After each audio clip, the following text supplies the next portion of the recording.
Hey guys, what's up? Welcome back to the channel. It's Cynicalex, and I know things have been a bit dry lately. The January 2020 update in a lot of ways was great for certain things, but in other ways, especially for more veteran players, it has been a little bit dry. And YouTube hasn't been popping off the way it usually is. Even, forums, Twitter, Discord, the communities are not really as hot as they usually are. And especially riding the wave of that, November update, the Uncanny Avengers. There was a little bit of a slowdown for like Slapstick in them, but it was still pretty good going into Christmas. And then we had the whole Gwenpool thing. And then 2020, has gotten off to I wouldn't say a bad start or a bad foot, but it's like a mixed foot, mixed good and mixed bad. And so I wanted to look ahead to the next update. And I also wanted to provide you guys some speculation on what I hope to see in the next update. And there have been some speculation already from members of the community, so you guys have probably already heard a lot. Some people believe from that Twitter post, if you don't know what the Twitter post is, you go on Marvel Future Fight's Twitter page.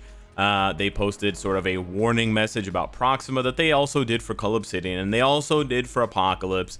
And it just so happened that the Apocalypse one ended up being linked to his Tier 3 announcement like 3 weeks later. But I don't think that was intentional. But maybe I'm wrong. Maybe they are going to do a world boss, update and give the world bosses new uniforms. I personally think it's a bad look. The only one that deserves the uniform here on this left side above me is her right here. The rest of them, they're not amazing characters, but they're definitely not bad. They're not on the level of like Daredevil and Mockingbird and, some of the MODOK and some of these garbage tier characters that actually deserve uniforms. And I think we're at the point. We're kind of at the boiling point here with Marvel Future Fight, where it's like, we need game modes to use all these characters, and we need, when characters get reworks, we need them to be deserving characters. Enough is enough. I don't want to sit here and see Nova and Ant-Man get uniforms. I don't want to sit here and see characters that were already near the top of the meta get uniforms again, a la Sharon Rogers. Like, we need to see something new. So, I think the first question that's burning on everyone's mind, if they're not really all that interested in seeing stuff from this current update, when is the next update? And so what is my guess? Cynicalex, when is the next update going to happen? Well, here's the thing.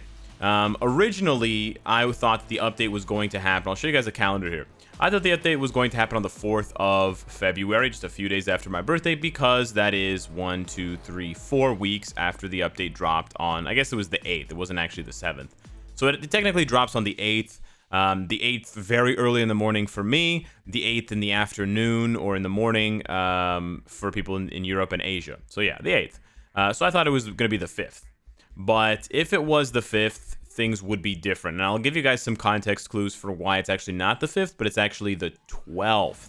Now the 12th actually looks really far away because they double up on this line here, this right here, this 26, 27. I don't know why Google Calendars does this stuff. But anyways, it is still, just over 2 weeks away. We have to get to the 31st, then we have to get to the 7th.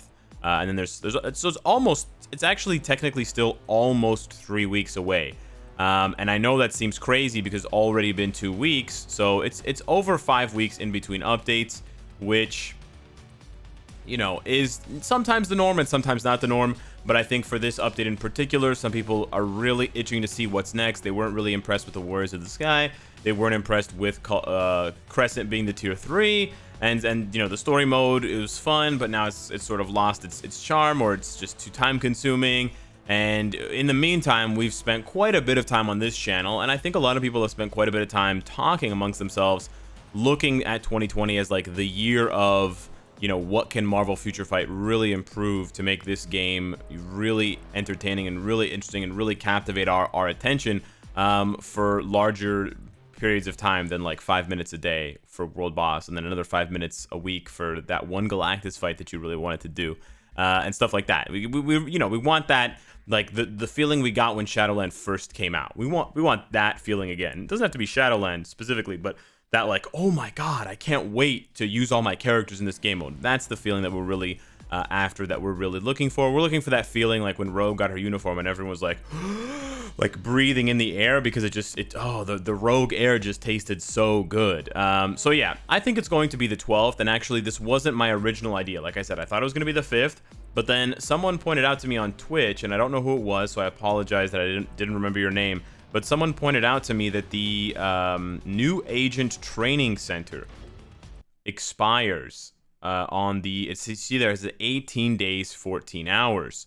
So if you go back to Google and you type in 18 days from now, you get Tuesday, February 11th. So plus the 14 hours, that ends up with, you end up with February 12th. So that, in addition to the fact that we haven't seen any sneak peeks, in addition to the fact that, I just did a back-to-back in addition to, on top of the fact that the exclusive opportunity for Star Agents, the February update APK, has only been released now, which means that it's only going to be approved, or sort of the list of members and content creators is only going to be announced on the 29th. So if you guys don't follow the regular schedule for these types of things, the way that it works is we get the update about 4 days before the update goes live in Marvel Future Fight. So if the update was going to be on the 5th, we would have to get it on the 31st or the 1st. If they're going to announce the winner, if they're going to announce the group on the 29th, and they're going to have the live stream the next day, that's typically not how they've done it. They could obviously change the way that they do things, but the way they do things normally is that they announce who won, and then they give the Star Agents a week to send back the NDA, the non-disclosure agreements, and then the next week following that announcement, the next week will be when the Facebook live stream happens.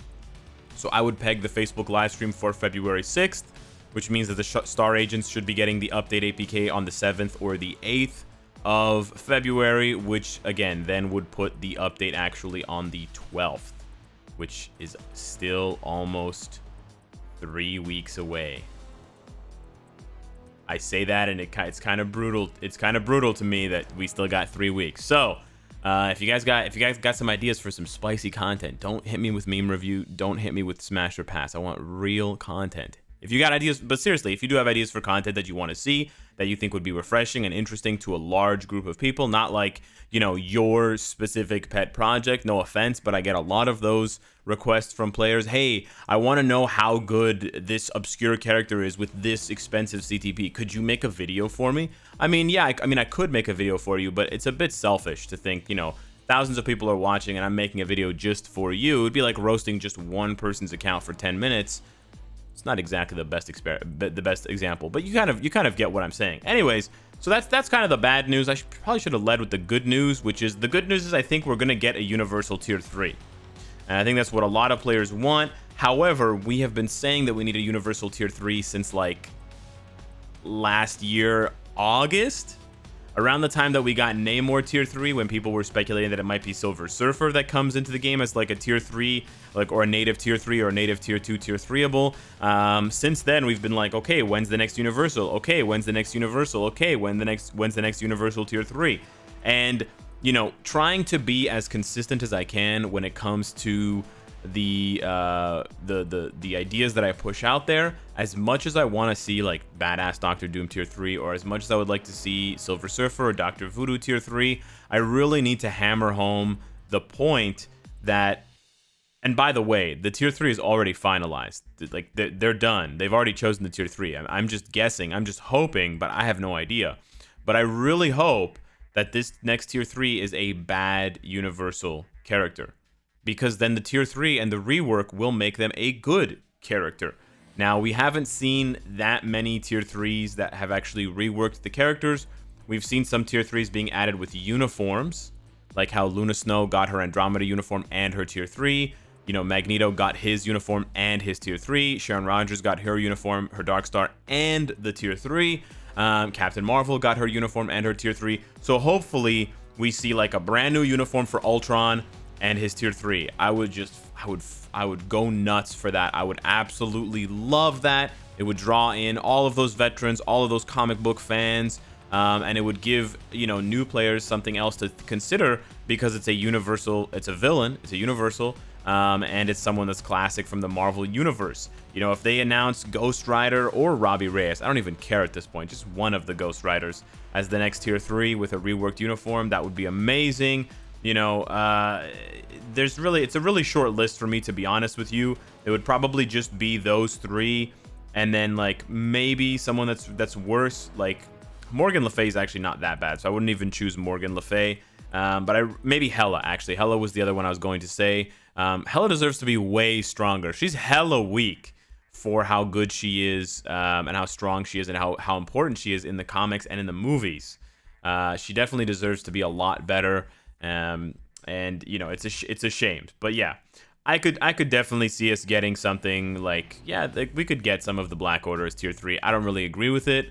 You know, even Sentinel tier 3 would be a little bit overkill, but I think that would be nice because the mutants are really pushing the game, and having a really nice thematic counter like that. Like, oh man, you know, I'm so sick and tired of losing to tier 3 Jean Grey, tier 3 Deadpool in PvP or whatever. Or, you know, I'm having a really hard time with these world bosses, with this Cable and Apocalypse world boss. I'm gonna tier 3 Sentinel. I'm gonna take down these bosses in one shot. I'm gonna go one shot these bosses stage 50, whatever. Yeah, that's just kind of my pipe dream.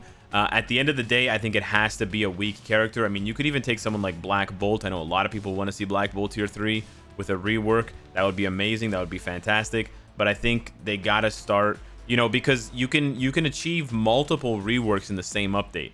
Not only can you rework characters via uniforms, but you can rework characters via tier 3 skills, to push them and give them that extra oomph. Because, you know, Sentinel honestly doesn't need much of a rework, but having the tier 3 bump in stats and having the tier 3 skill could really put him in a position to legitimately counter the meta of X-Men, because he's honestly almost there. Like, you build him tanky enough, as you can see, and he's got over 50,000 HP. It's just that the other stats, especially the attack stats, are too low.